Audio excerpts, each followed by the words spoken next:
Le désert du Wadi Rum, à 3 heures de route d'Amman, la capitale. À certains endroits, la montagne est lardée d'immenses canyons. L'on doit s'engager à pied dans le Sik, un sentier très étroit d'à peine quelques mètres de large. Et puis marcher encore pendant une demi-heure. La récompense est au bout de la balade, un instant sacré, sensation forte assurée.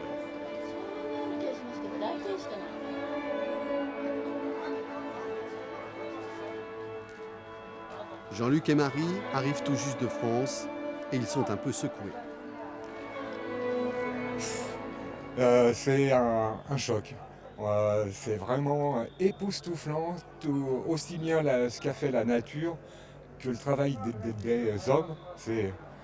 On en prend plein les yeux dès les premiers pas à l'entrée. Exceptionnel. Waouh, comme c'est beau, c'est grand. Et vraiment étonnant cette façon d'avoir taillé la pierre. C'est à couper le souffle. C'est une belle balade et à la fin vous arrivez devant cet édifice. C'est magnifique.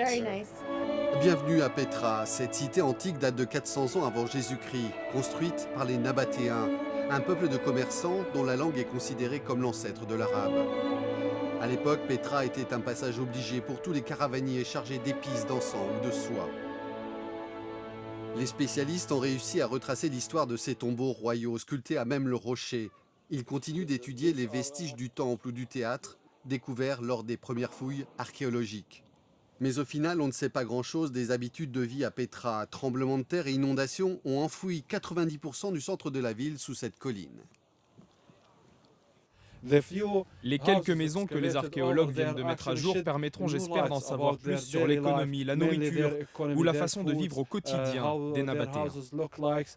Sur le site de Petra, seuls les Bédouins ont le droit de travailler et de vendre des objets d'artisanat local aux touristes. C'est le cas d'Abou Saksokar, dont la famille est là depuis plusieurs générations. Sa boutique est située à l'entrée d'un tombeau royal. Sur le plafond, le temps, ou plutôt l'oxydation du métal contenu dans la pierre, a fait son travail, et cela ressemble à l'œuvre d'un peintre. Petra, c'est la maison d'Abou Saksokar. Mon père, mon arrière-grand-père vivait ici depuis très longtemps. Moi, je suis né... Vous voyez cette petite montagne? Eh bien, derrière, il y avait une cave. C'est là que je suis né, il y a 52 ans. Il y a 30 ans, Abou Saksokar et sa famille ont été, comme tous les Bédouins, déplacés dans ce village à l'extérieur du site.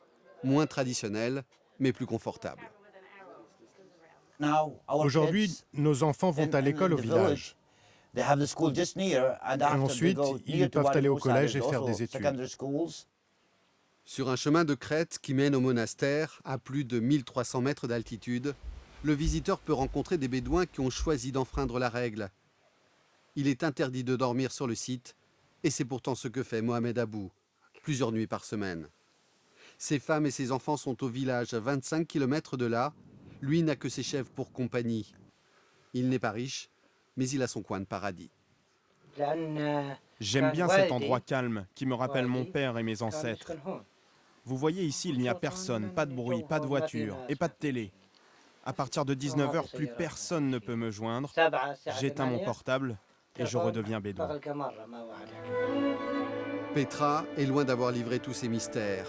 Les archéologues ont des centaines d'années de travail devant eux. C'est une des plus grandes merveilles du monde et à ce titre, les hommes se doivent de la protéger de l'érosion du temps.